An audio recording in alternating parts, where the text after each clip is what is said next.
Hello and welcome back to my channel. My name is Ashley and welcome to my unit house tour 2021. In today's video I'm going to be showing you around this unit, last looks before I move out to my house. If you didn't know, I am moving. I will be doing a bunch of different vlogs on it on my vlog channel, so make sure that you go subscribe to that to see all of those vlogs, as well as me living there for the first time on my own for a whole week, so make sure you go check that out. But without further ado, let's just get on with the video.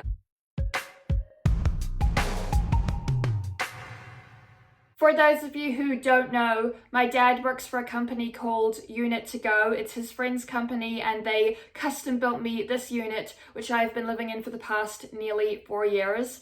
And I'm really excited to kind of take that next step and go and live by myself. The idea was back in June of 2018, I moved out of my parents' house into this unit as my first step towards independence because I wasn't ready to actually move away from them. And I kind of got to have the best of both worlds where I was living by myself. I got to have that independence, but my parents were there if I needed them. And I am moving to a place that is still close to them. So if I need them, they can still show up, but I'm just further away, which is better for me because I'm now closer to shops and other things that I need to be close to, such as cafes, bus stops, things like that, and I'm able to walk to a lot more places. I currently live in the country and I need people to drive me everywhere.